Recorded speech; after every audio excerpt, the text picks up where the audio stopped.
Avant, je travaillais chez Siemens. Siemens. Monsieur Aznaoui, vous travaillez chez Siemens.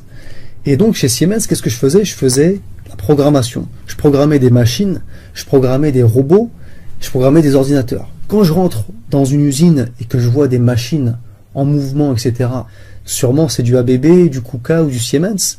Et je sais qu'il y a un programmeur qui a programmé ces machines. Tout ordinateur, toute machine informatique a comme langage de base une succession de 0 et de 1, 0, 1, 0, 1. C'est ce qu'on appelle le langage binaire.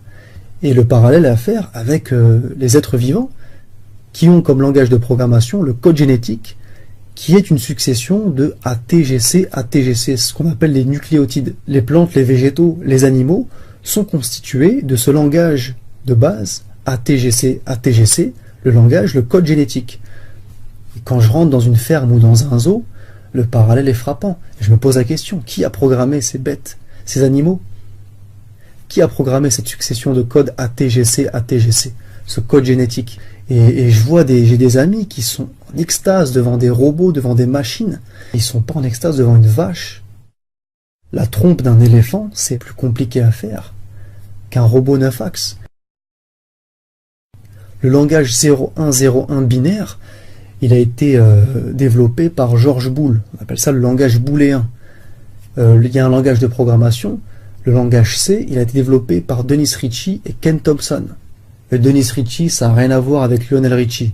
Le langage C++, avec lequel j'ai travaillé aussi, a été développé par un Danois qui s'appelle Bjarne Stroustrup.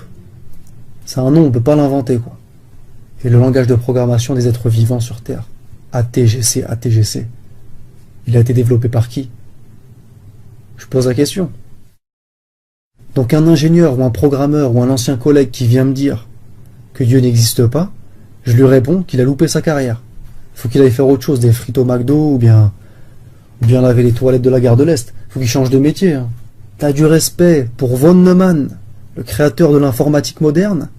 T'as du respect pour Steve Jobs, limite c'est un demi-dieu. Mais t'as pas de respect pour Allah qui a créé des trucs beaucoup plus compliqués qu'un iPad. Je peux t'en parler. Dans toute chose, tu peux trouver Dieu. Moi, j'ai trouvé Dieu dans les lignes de code que j'ai tapées chez Siemens. Développer des programmes en 68HC11 en assembleur.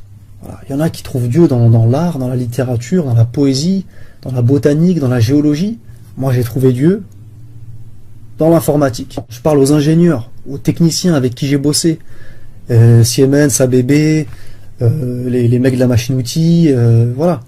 C'est des gens qui comprennent ce que je dis. Les mecs qui sont sous AutoCAD, sous SolidWorks, SDK Java, C#, hein, tu comprends ce que je dis. Si toi, tu arrives à faire une machine, voilà, qui t'a créé? Tu vois, cette main-là, elle est beaucoup plus compliquée que le robot que tu sais faire. Respect à Dieu, le plus grand des programmeurs. Tout ce que j'ai à dire. L'irrationalité d'une telle croyance avait déjà été démontrée d'une façon similaire par le pionnier de la physique moderne, le grand scientifique anglais Isaac Newton.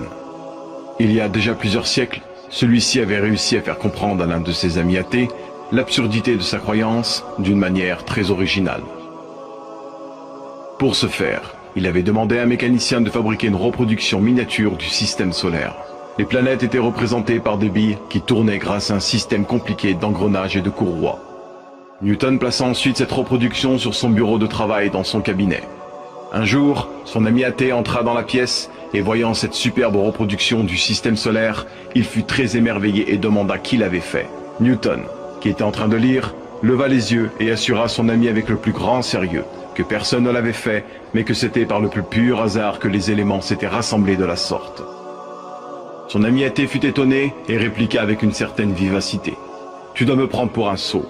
C'est évident que quelqu'un a fabriqué cette reproduction, un génie d'ailleurs, et je voudrais connaître son nom. » Newton déposa son livre, se leva, mit sa main sur l'épaule de son ami et lui dit « Cette reproduction est une faible imitation d'un système bien plus merveilleux dont tu connais les lois. Je suis incapable de te convaincre que cette reproduction n'a pas eu de créateur, et pourtant, tu prétends toi que l'original que le mécanicien n'a fait que copier est apparu sans l'intervention d'un créateur. Explique-moi, je t'en prie, par quel raisonnement es-tu arrivé à une pareille conclusion? Explique-moi, je t'en prie, par quel raisonnement es-tu arrivé à une pareille conclusion?